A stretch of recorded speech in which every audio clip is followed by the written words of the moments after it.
quizás no te hayas dado cuenta, pero casi todos los ámbitos de la vida se ven fuertemente influenciados por las relaciones primarias, es decir, las relaciones que hemos mantenido o que mantenemos con los miembros de nuestra familia. Solo necesitas ver para cambiarlo todo, porque pequeños cambios dentro pueden tener grandes consecuencias fuera. Consciencia familiar, déjanos ayudarte a ver. Consciencia Familiar patrocina Caminos Inexplorados.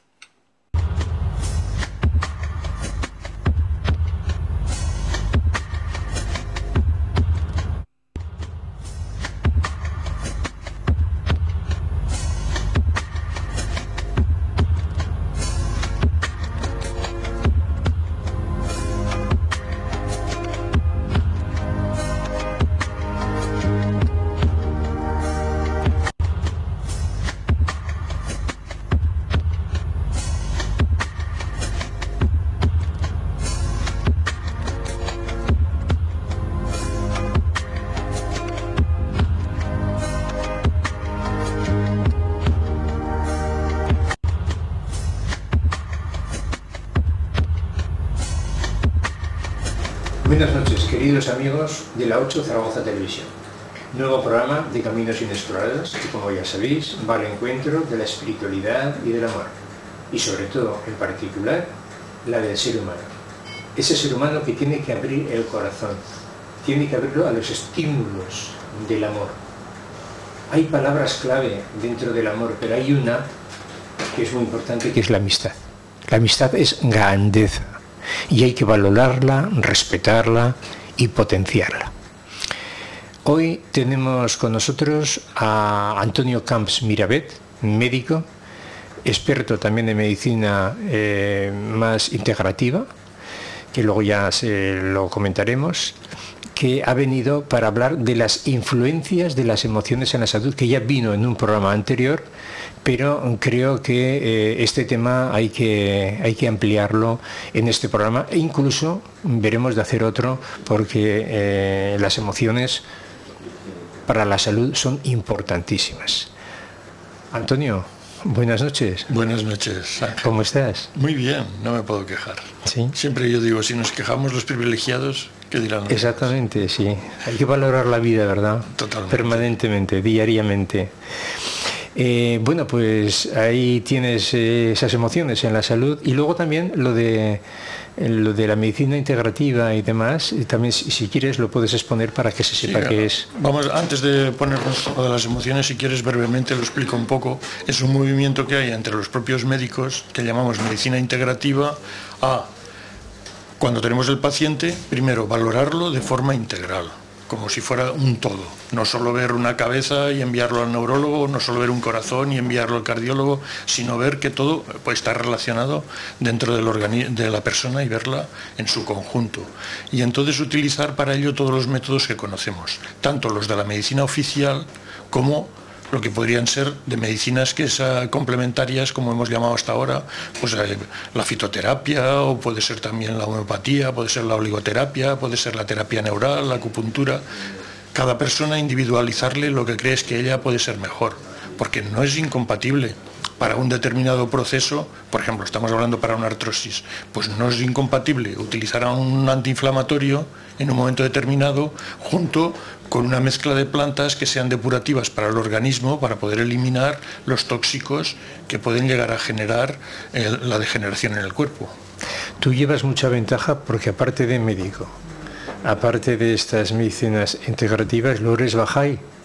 Sí. Y eso ya te da un espíritu más elevado, ¿no? Para poder contemplar esas emociones, bueno, en la salud, espíritu, ¿no? Elevado, lo que me da es una visión diferente, porque sí que tenemos muy en cuenta, y ahora sí que vamos a enlazar con el tema, los que quieran ver el primer programa que hicimos ya de la influencia de las emociones en la salud, pueden ponerlo tranquilamente, pueden buscarlo en YouTube, ¿verdad? Influencia de las emociones en la salud, TV8, y allí les saldrá ya el primer programa, que allí fue como más toda una parte científica, porque allí desarrollamos ya de cuando venía, de la época grecolatina, lo relacionamos también con los conocimientos de los chinos, repasamos también a los trabajos de Masaru Emoto, que hacía en cómo le influyen las emociones en el agua, que es lo mismo que nosotros no dejamos de ser un 70-80% de agua en nuestro organismo. Y entonces allí ya vimos unas cosas muy concretas. Veíamos que, por ejemplo, en la grecorromana, en la tradición grecorromana, ya veíamos que según tuvieras el humor, pues relacionaban una emoción a otra. Y decía, por ejemplo, sabíamos que la emoción de la ira, la rabia, iba a afectar al hígado, que es así como ya lo veían ellos. Incluso los chinos también relacionaban la ira con el atacar el hígado, y luego relacionaban el miedo con el riñón, relacionaban la tristeza con el pulmón, etc. Todo esto ya son cosas que tratamos en el otro programa. Y hemos visto que se va avanzando mucho en la teoría de los neurotransmisores. Son sustancias que genera el propio organismo y cuando son por el propio cuerpo, cuando circulan por el propio cuerpo entre órganos, pues pueden ser desde hormonas, aminoácidos y otros elementos, y cuando estos circulan por o se generan a través de la neurona, es cuando entonces les llamamos neurotransmisores, porque funcionan a través del sistema nervioso. Hemos visto en todo esto la importancia que tiene, sobre todo de no caer en lo que llamamos la incoherencia emocional. Vamos un poco a explicar en ese sentido qué significa. La incoherencia emocional es que podemos tener una persona, por ejemplo, vamos a poner el caso, una persona que la envían al paro. Bueno, pues todo depende cómo te lo tomes. El organismo reacciona como te tomes. Porque si una persona se toma ese hecho nefasto en su vida como algo negativo, lo vive con ansiedad, lo vive con ira, pues todo esto va a empezar afectando a sus órganos. Pero si el mismo hecho del paro, otro lo vive diciendo, ostras, pues ahora voy a cobrar unos meses, voy a poder cambiar de expectativa de vida, me voy a formar para una cosa diferente, lo voy a tomar como un relax de mi vida, los dos les ha sucedido lo mismo, pero la forma en que le ha afectado al cuerpo es muy diferente a la de uno a la de otro. Y entonces pues ahí eso entramos en la incoherencia emocional, que quiere decir que yo pienso, digo y actúo de una manera, pero es contraria a la que me gustaría pensar, actuar, y eso es lo que genera mucha contradicción. Yo creo que hay que aprender a desarrollar las emociones. Las emociones, como bien has dicho, y además incluso tú estás mucho más preparado que yo, nos pueden perjudicar muchísimo o beneficiar, ¿no? Y sobre todo los miedos, que los miedos también son importantísimos, porque todo esto que estás diciendo es miedo en definitiva, ¿no? Que tiene el ser humano. El miedo se ha visto que es una de las emociones que más bloquea la función de la suprarrenal, del hígado. Y entonces, frente a un miedo constante, estás constantemente segregando adrenalina, noradrenalina, entras en estrés. Empiezas segregando adrenalina, noradrenalina, y si tú no paras en esta situación estresante, pues luego llegas a segregar cortisol. Y que a su vez, si es una cantidad pequeña en el organismo, pues el organismo lo asimila y le sirve para la acción y para la actuación. Pero cuando ya es mucha cantidad, se convierte en tóxico para el propio organismo.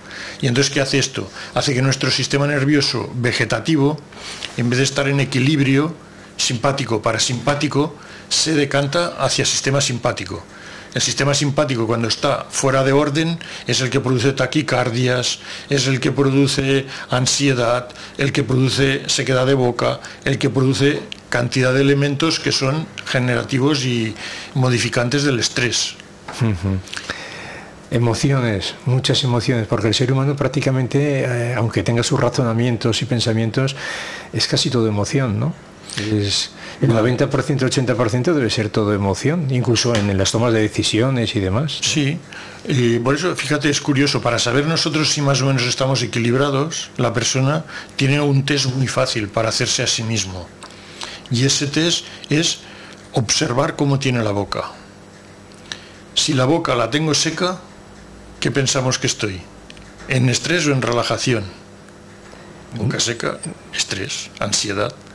Porque fíjate, y boca sin embargo llena de saliva, es que me está funcionando el parasimpático. Estoy en un estado más relajado, más tranquilo, en un estado jovial. Fíjate, el mismo vulgo, cuando te va a gustar algo, ya empiezas a decir, se me cae la baba. Sí. Claro, o se me hace la boca agua. Claro, cuando vas a percibir una situación que va a ser positiva para ti, ¿no? Pero, claro, esto nos viene, y lo podemos enlazar un poco en ese sentido con un cambio de época. Te lo digo en el sentido de que, por ejemplo, nosotros todo esto ya se venía hablando anteriormente, pero por el conocimiento Bahá'í, entonces vemos que hay muchas personas que influyen en la sociedad e influyen en momentos determinados, pero tienes otras que producen cambios de ciclo, cambios de era, y uno de estos personajes va a ser Baha'u'lláh. Él ya habló, empezó a concebir el movimiento Bahá'í, nace desde 1844 y él muere en 1892.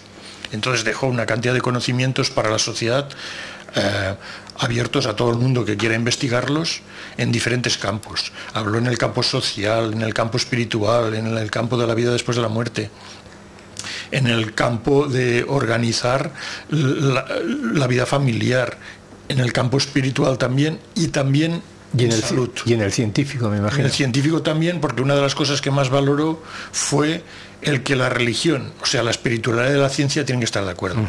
Porque dijo que, por ejemplo, espiritualidad sin ciencia se puede convertir en fanatismo, pero ciencia sin espiritualidad se puede convertir también en materialismo puro y duro, que los dos son negativos. Entonces afirma muy claro que la persona es un binomio, de cuerpo, parte visible y parte no visible, que es la que llama el alma. Entonces la parte visible, que es el cuerpo, es el que cuando te mueres, tierra eres y tierra te convertirás. Pero la parte invisible, que es el alma, dice que eso es una emanación divina. Y al ser una emanación divina, tiene las propiedades de esa divinidad en potencia, y es lo que nos hace a todos diferentes y lo que nos hace eternos. Entonces esta alma está viviendo aquí un ciclo para poder aprender sus condiciones de vida y ser cada día mejor, y poder aplicar ese mejoramiento propio al servicio de la sociedad. Volvemos a las emociones. ¿Qué consejos darías, qué forma, qué desarrollo puede desarrollar el ser humano para tener siempre la boca con saliva, para tener vitalidad? Vale, pues eso es una de las cosas. Una de las cosas que deberíamos plantearnos es ¿por qué vivo? ¿Cuál es mi misión en la vida? ¿Estoy aquí por azar o estoy porque tengo que cumplir una misión? Entonces, ¿qué pasa? Cuando ya has encontrado la respuesta para ti a quién soy, de dónde vengo y a dónde voy, pues ya tienes una tranquilidad muy grande en la vida. Si no, hay que saber que igual que hay leyes físicas tan importantes como si ahora cojo un objeto y lo dejo caer, todos sabemos que irá hacia el suelo. Todos sabemos que irá hacia el suelo y se puede romper. Entonces, claro, yo en mi ignorancia, porque se me ha roto, ¡ay, qué desgraciado soy, mira que se ha roto el objeto! No, he incumplido una ley. Pues igual que hay leyes tan exactas a nivel físico, hay leyes exactísimas a nivel espiritual. Nuestra ignorancia sobre ellas es tan grande que entonces las incumplimos muchas veces, y el incumplimiento lleva a un resultado. Y ese resultado, pues es una desgracia en mi vida, o un hándicap. Entonces, pues claro, hay que llegar a conocer estas cosas para que así yo pueda saber moverme y desfilar en el sentido de la vida. Y luego, pues darme cuenta que la vida es un proceso de un aprendizaje, que no va a ser solo en esta etapa de la vida, sino que va a ser muchísimo más allá. Ya pasamos 9 meses en el vientre de nuestra madre, pasaremos 80, 90, 100 años aquí, casi más cerca de los 100 dentro de poco que antes. Y entonces, pero después de aquí seguimos evolucionando en otros mundos. Entonces, cada una de esas etapas va sustentando la siguiente. Si yo en el vientre de mi madre no hubiera desarrollado bien mis órganos, aquí estaría teniendo problemas. Si aquí no desarrollo bien mis capacidades, cuando deje este mundo voy a tener problemas. Entonces tienes que saber que vives aquí para desarrollar tus capacidades espirituales, para dotar a tu alma de frutos. Imagínate que tu alma es un árbol, pero ese árbol hay que regarlo. ¿Cómo lo regas? Pues lo regas con tu voluntad, lo regas con tu altruismo, lo regas con tu amor a los demás, y eso tiene que dar frutos. Y esos frutos son los que utilizas en el otro mundo. Ese amor que en definitiva es compasión. Hay que tener compasión. Con lo que comentas, yo he manifestado muchas veces el tema del equilibrio personal, es decir, el equilibrio que tiene que haber entre la personalidad terrenal y la personalidad espiritual. Esa conjunción de los dos creo que es lo que hace que realmente el ser humano tenga esa armonía y ese equilibrio para poder vivir en las mejores condiciones posibles. Es total, si no entramos en lo que llamamos la incoherencia. Antes le llamamos incoherencia emocional, pero es eso. Una persona que piensa que, por ejemplo, tiene que hacer el bien y no lo está haciendo, para él es un sufrimiento. Y además, hablando de esto, yo pienso que hay muchas personas hoy día en la sociedad, tanto a nivel de jóvenes como a nivel de mujeres sobre todo, que en esas dos etapas de la vida se es como muy espiritual, muy altruista. Y las mujeres tienen una capacidad intuitiva y una capacidad espiritual, para mí, mejor, más alta que el hombre, en ese sentido. Cuando no la pueden desarrollar, pues ahí viene la frustración. Si nadie les explica que esa energía hay que desarrollarla, ponerla al servicio de la sociedad, puede entrar la frustración, ¿eh? Y entonces eso te puede generar una ansiedad, que imagínate, esta misma ansiedad luego me baja los niveles de dopamina, me baja los niveles de serotonina, y entonces, diagnóstico, depresión, diagnóstico, baja de moral, diagnóstico, ansiedad. Muchas veces han venido porque, desde mi punto de vista, porque no he desarrollado o no he conocido cómo hacer un desarrollo de mis capacidades espirituales. Sufrimiento, que has comentado antes, qué palabra tan importante precisamente para retirarla de nuestro diccionario, ¿no te parece? Sí, cuando es un sufrimiento voluntario, por decirlo así, o un sufrimiento por ignorancia, porque hay otras personas que pueden decir, yo sufro para cuidar a un ser querido. Claro, pero es que entonces si lo haces con amor, que dices, pues has cambiado lo que otro ve como un sufrimiento, lo que otro ve como una tara o que ve como una esclavitud, y para ti simplemente pues lo has transformado en un acto de amor. ¿Cuántos padres no tenemos que tienen un hijo discapacitado? Que lo vemos nosotros, que lo llevan al colegio, lo llevan a sus centros especiales y todo esto, y desde fuera lo piensas y dices, qué sacrificio tan grande de esta persona, qué sufrimiento por su hijo, y sin embargo ellos a lo mejor son la mar de felices. ¿Por qué? Porque lo cuidan con ese amor añadido. Han transformado la palabra sufrimiento en amor. Le han encontrado a esa emoción, le han encontrado un significado positivo. Que es como debe ser en la vida. Siempre que tenemos que buscar lo mejor. Claro. O sea, tenemos que ir hacia lo mejor de cada uno.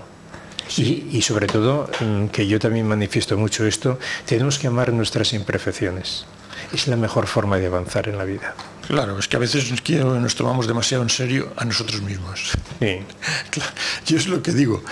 Si dentro del concepto espiritual, al venir a la vida, nacemos y vamos a ser eternos, infinitos, entonces ¿qué pasa? Que llevamos en este proceso de infinitud 60, 70 años, 40, 30, 20, desarrollándonos. ¿Y qué pasa? ¿Que queremos tener todas las respuestas a una vida eterna, a una vida de infinita? Imposible. Entonces nos tenemos que relajar y decir, oye, pues bueno, siempre hacer las cosas de la mejor manera posible, sin trampa ni cartón, como quien dice, pero sabiendo que a veces nos saldrán mejor o a veces nos saldrán peor.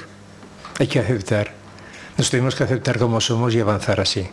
Con la aceptación y adaptarnos a las circunstancias siempre. Sí, a veces es duro, porque puedes tener una circunstancia de enfermedad y a veces es muy duro, pero frente a una circunstancia de enfermedad hay que saber que es el organismo el que está enfermo y el que sufre, pero el alma no está sufriendo en ese momento, ni está deteriorándose. Lo que pasa es que el alma se comunica con el cuerpo a través, pensamos nosotros, del sistema nervioso. Porque el sistema nervioso, sí lo podemos clasificar anatómicamente en sistema nervioso central o periférico. Central, pues lo que estaría en cabeza y lo que está cubierto. Pues el cerebro, el encéfalo, el bulbo y la médula. Periférico, pues los nervios que me van por los brazos, los que me van hacia el estómago, los que me van hacia la columna, los que me bajan a las piernas. Periférico, ¿vale? Pero si lo clasifico por funciones, fíjate quién nos ha creado, que mira qué listo es, que por ejemplo ha creado un sistema nervioso voluntario y uno involuntario. El voluntario me deja mover la mano, me deja mover un pie, me deja reír, vale, pero el involuntario es el que maneja mi latido cardíaco, el que maneja mi frecuencia respiratoria, el que maneja mi ritmo intestinal, o sea, el que maneja todos los valores imprescindibles para que yo siga vivo.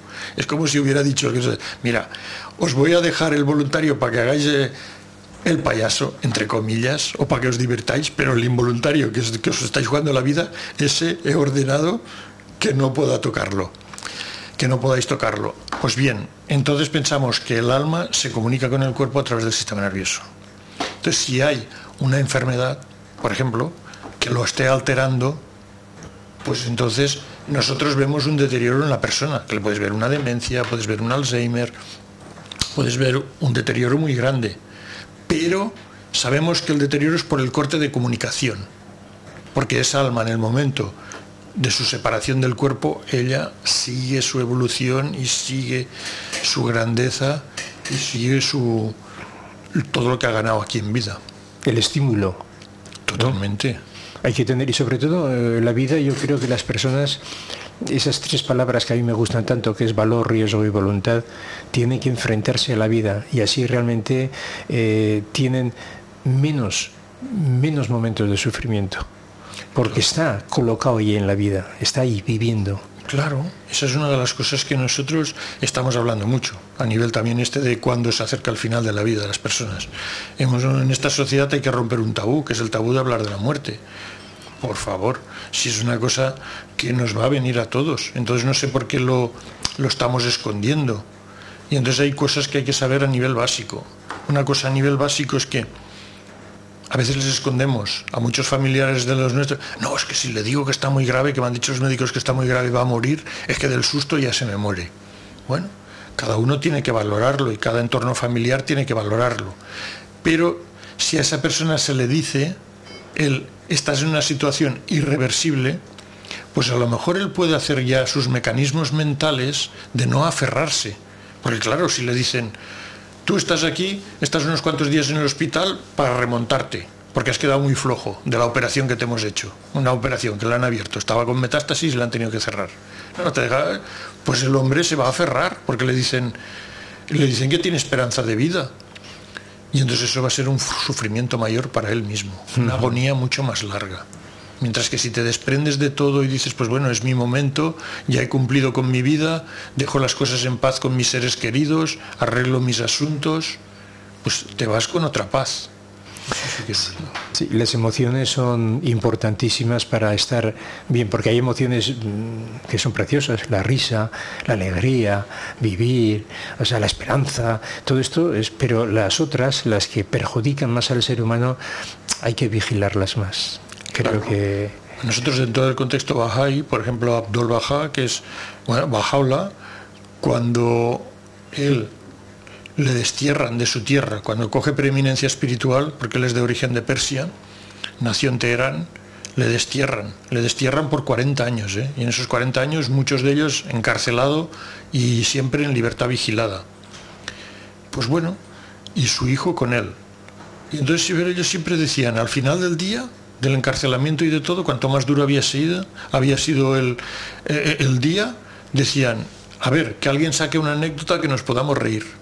No nos podemos ir a la cama con que nos han dejado hoy sin comida, o no nos han negado el agua, o nos han pegado, o lo que sea. Que saque alguien una anécdota que ha sido para la risa. Y entonces pues comentaban cosas de risa.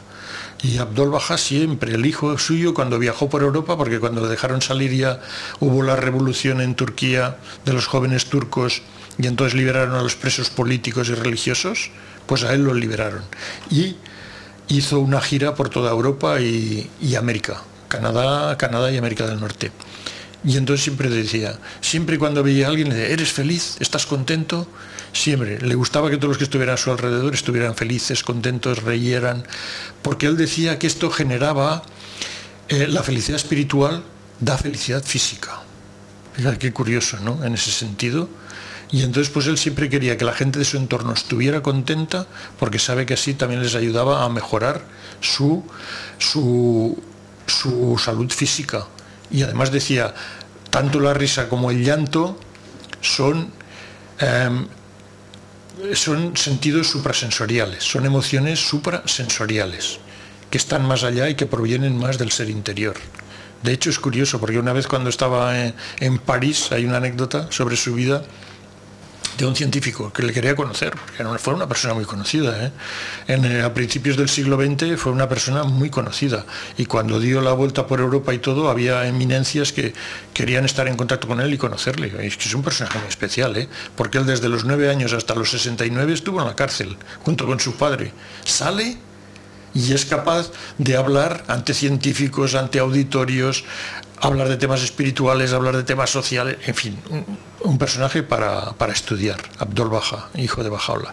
Pues bueno, el científico tiene una entrevista con él que dice, sí, pero yo era materialista acérrimo, y dice, pero no quiero que me hable para nada del espíritu ni de cosas espirituales, yo solo quiero hablar y conocerle con él, ¿vale? Y tienen la conversación, y mientras están hablando y todo lo otro, dice, ¿usted es un científico?, le dice Abdullah. Sí. Dice, vale. Entonces las personas a veces lloran. Dice, sí. Pero ¿me puede decir si la lágrima es de tristeza o de alegría?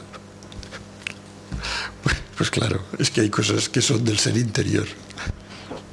De todas formas, el ser humano lo que tiene que descubrir es sobre todo el niño interno que tiene adentro, y vivir con él, porque eso le cura de muchas emociones negativas y le hace disfrutar, sorprenderse de la vida permanentemente. Además, yo creo que en la actitud es donde está el triunfo de la persona.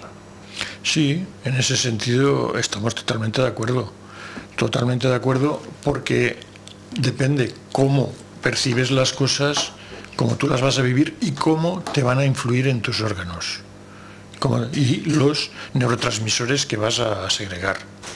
Por ejemplo, ante una situación que yo me la tomo, te puedes caer, ¡pum!, en la calle, madre mía. Pues bueno, te lo tomas con risa, ¡oh!, qué golpe me he dado, madre mía, cómo me duele el culo, por decirlo así. Pues bueno, te lo tomas con alegría y todo, vas y te ríes tú de tu misma torpeza, vas a segregar neurotransmisores más cercanos a la dopamina, a la gabapentina, a la serotonina, a los positivos, por decirlo así. Mientras que si te has caído y empiezas a vivirlo con rabia, pues entonces ¿qué vas a segregar? Vas a segregar los neurotransmisores negativos. Más bien pues hacia adrenalina, noradrenalina, cortisol, todos estos que son más corrosivos para el propio organismo. Ay, Señor, las emociones, la salud, el amor, todo está ahí, influyen unas cosas en las otras. Coméntanos, aunque ya vamos hacia el final del programa, coméntanos algo más, aunque sea técnico, de las emociones, que los televidentes sepan qué es lo que nos influye mucho para que realmente suframos más que disfrutemos de la vida. Esto es cada uno la preparación que lleva, Se dice que tenemos una parte que nos viene, que es genética, ¿vale? Eso nadie lo puede dudar. Otra parte que es los primeros años de nuestra vida, que nos han generado una forma de ser o un entorno que nos ha marcado. Y luego hay otra parte que cuando ya somos más mayores y tenemos una voluntad más hecha, nosotros podemos moldear.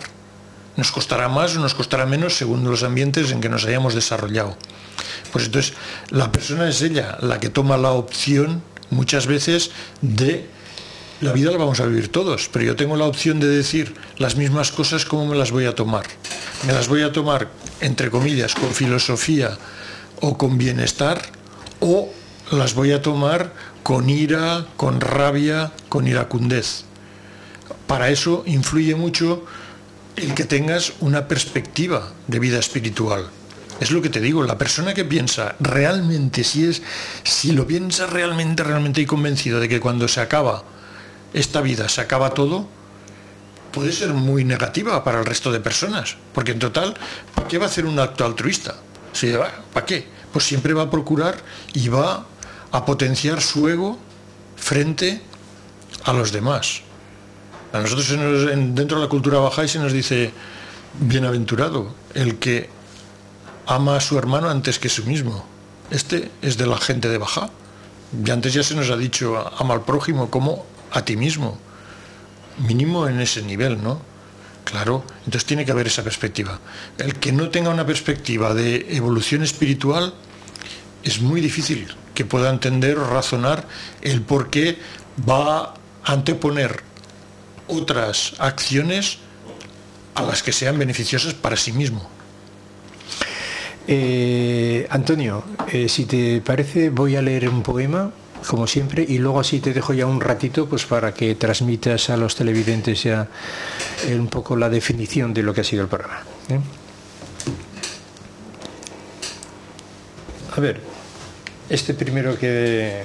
Estímulos del amor. Hay momentos para muchas cosas, pero siempre hay momento para amar, pues la felicidad y que estemos contentos es nuestro gran potencial. El apoyo que nos podemos dar en cada momento, en cada situación, es que llenemos nuestra vida de calidad y potenciemos la generosidad del corazón. Debemos transmitir a las personas nuestro apoyo, estímulo y agradecimiento por todo el amor que le corresponde, con todo el amor que llevamos adentro. Si tuviera que escribir una poesía bella sobre el amor y un juglar que la cantase, elegiría la persona que viviera en ella y no la necesitara cantar, que la llevase.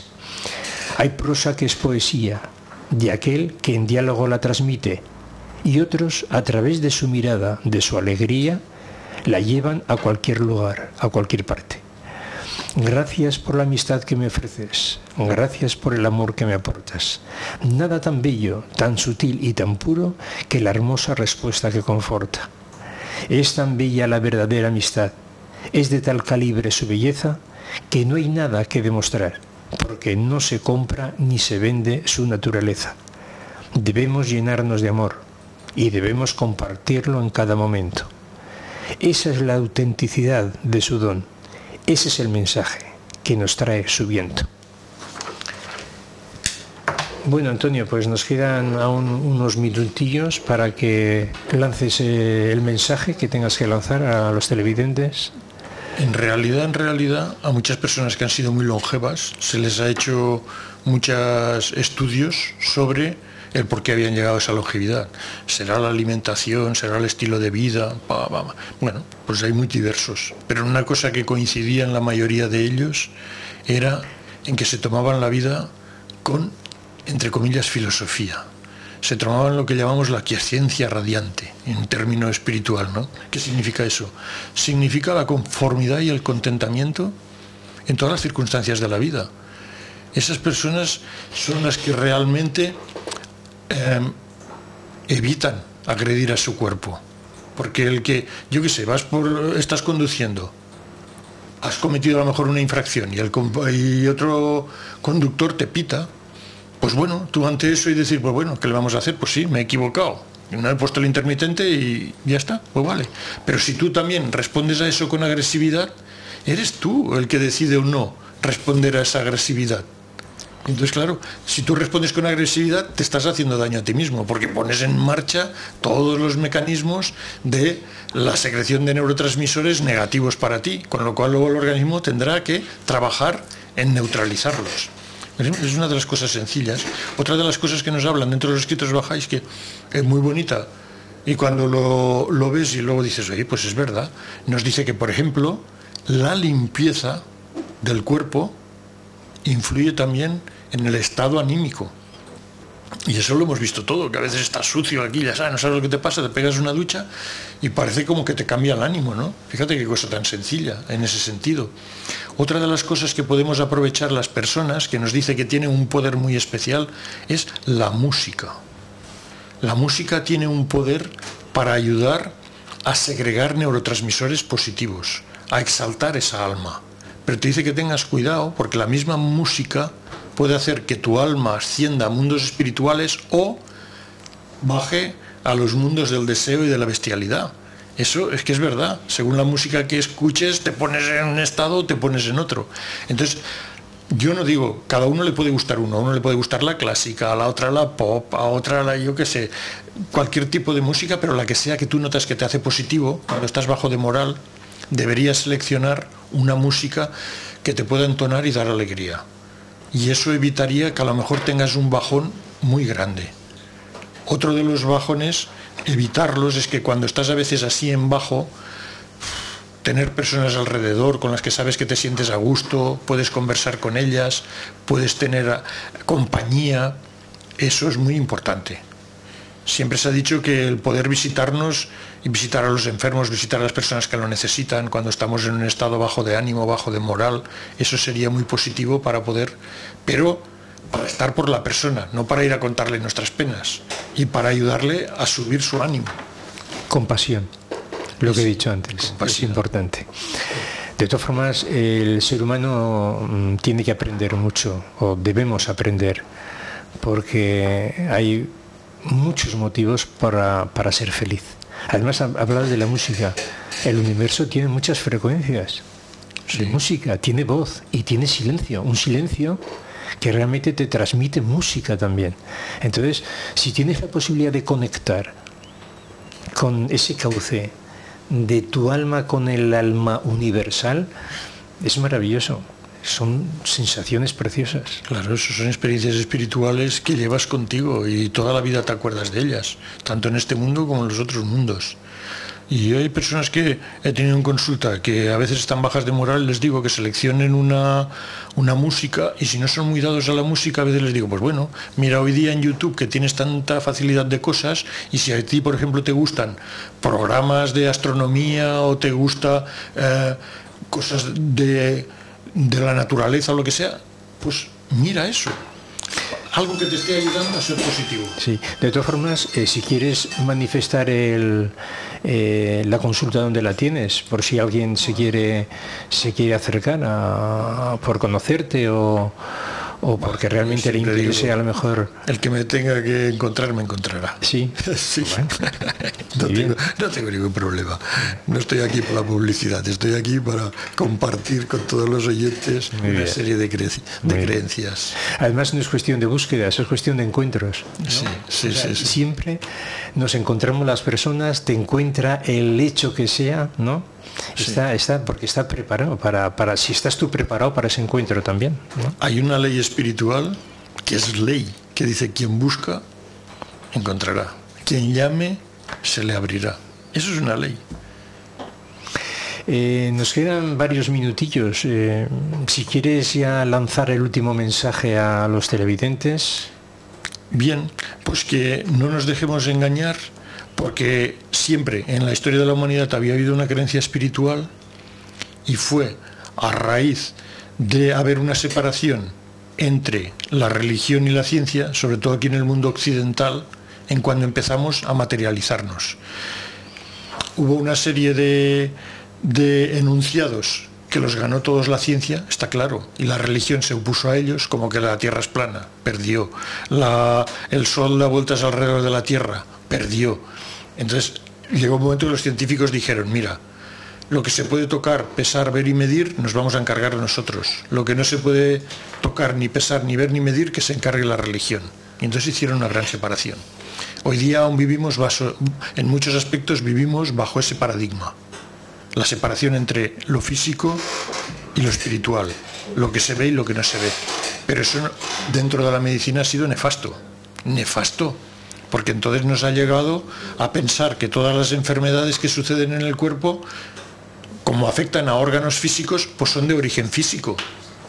Entonces, claro, como las emociones no se ven, entonces pues eso estuvo negado durante mucho tiempo.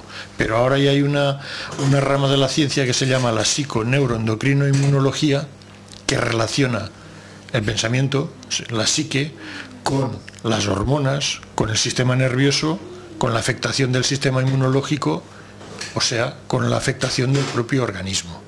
Entonces, hay que empezar a recobrar ese sentido que somos una dualidad. De todas formas, lo que tú dices, hubo una etapa en la historia, la etapa de la Edad Media, que se pasó del conocimiento a la fe. Y la fe está muy bien, pero el conocimiento también. Es decir, tiene que haber un equilibrio, como bien has comentado, entre la vida espiritual y la terrenal, la ciencia y la religión. Las dos unidas aportan lo que es la verdadera esencia del ser humano, creo yo. Sí. Dentro del concepto Bahá'í nos dice que son las dos fuerzas más poderosas para hacer evolucionar la sociedad. Bahá'u'lláh nos habla en plan muy sencillo, que ellos dicen que vienen para que la persona sea mejor persona y para que lo ponga al servicio de la sociedad.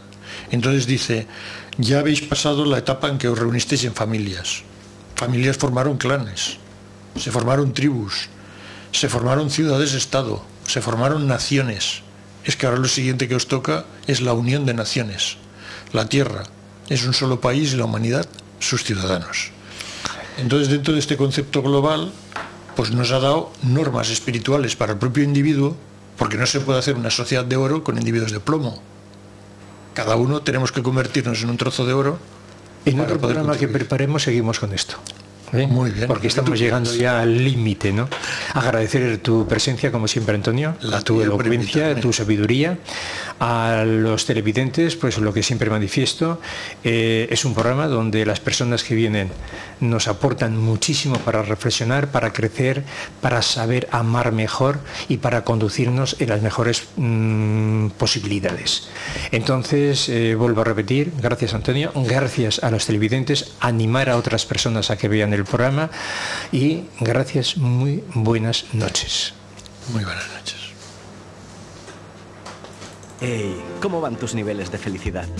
Quizás no te hayas dado cuenta, pero casi todos los ámbitos de la vida se ven fuertemente influenciados por las relaciones primarias, es decir, las relaciones que hemos mantenido o que mantenemos con los miembros de nuestra familia. Solo necesitas ver para cambiarlo todo, porque pequeños cambios dentro pueden tener grandes consecuencias fuera. Consciencia familiar, déjanos ayudarte a ver. Consciencia Familiar patrocina Caminos Inexplorados.